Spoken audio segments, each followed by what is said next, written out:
Have your parents ever lectured you about how they paid for their own college?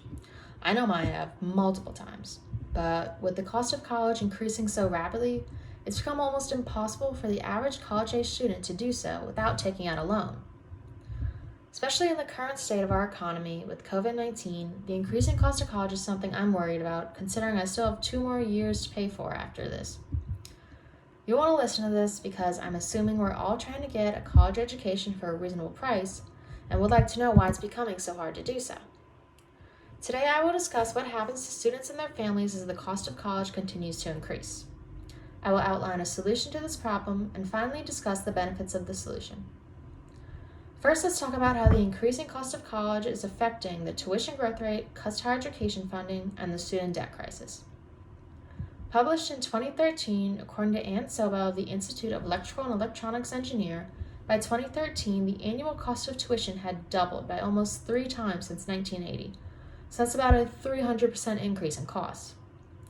The cost of college is increasing so much faster than the inflation rate that it keeps getting harder and harder for the average American to give their child a college education.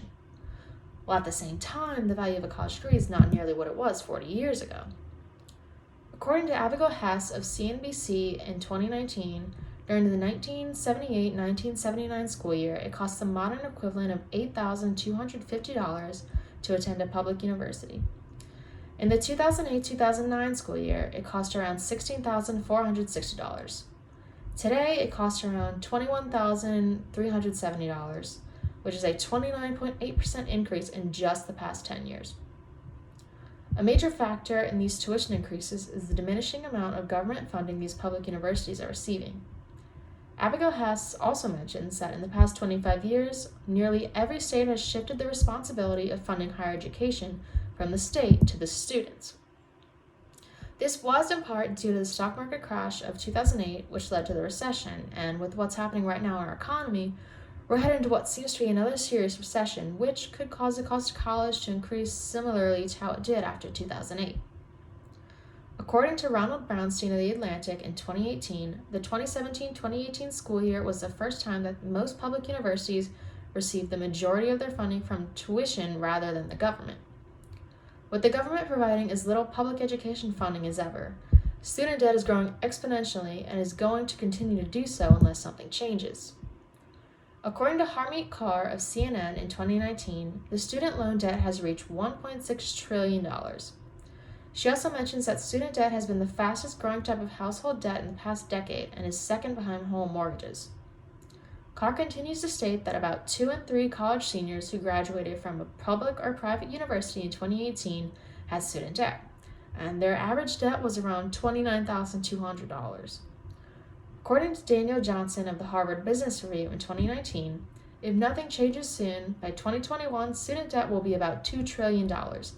And if student debt continues to grow at this rate over the next decade, student debt will be reaching $3 trillion in 2029. Johnson mentions that the increasing cost of tuition is making it almost impossible for parents to send their children to college, and the student debt crisis has become so bad that a lot of people don't want to send their kids to college right after high school, which inevitably prevents them from getting the better job. Without any increase in government funding, the tuition rate will continue to skyrocket, only worsening the student debt crisis. Now that you know why the cost of college is increasing and why it's becoming such a problem, what's the solution? One solution would be to set a student loan borrowing limit. According to Robert Farrington of Forbes in 2015, obtaining a student loan has become so accessible that students don't know what they're agreeing to when they scroll to the bottom of a page and click I agree. Universities know that students are willing to pay for their education no matter what, so there's no incentive to lower their prices. If they know that you're going to pay more, why would they lower your tuition? That brings us to another point Farrington makes, which would be to set a tuition cap. If a federally mandated tuition cap were set in place, this would stop universities from raising their price more and more each year. As an incentive, if schools were to charge more than the tuition cap, they would no longer receive government funding. Now, what could you do to make these solutions possible? You could write to your local, state, and federal government, and you can sign and get people to sign petitions. Now that you see what the possible solutions are, what would the benefits of these solutions be? Well, the tuition growth rate would flatten. there would be an increase in government funding, and the student loan borrowing limit would slow down the growth rate of student debt. Let's review what I've talked about, the increasing cost of college. Today, I have discussed how the increasing cost of college is affecting students and their families. The solution? A student loan borrowing limit and a tuition cap. With a student loan borrowing limit and a tuition cap, the tuition growth rate would decrease, more funding would go towards higher education, and increasing student debt would slow down.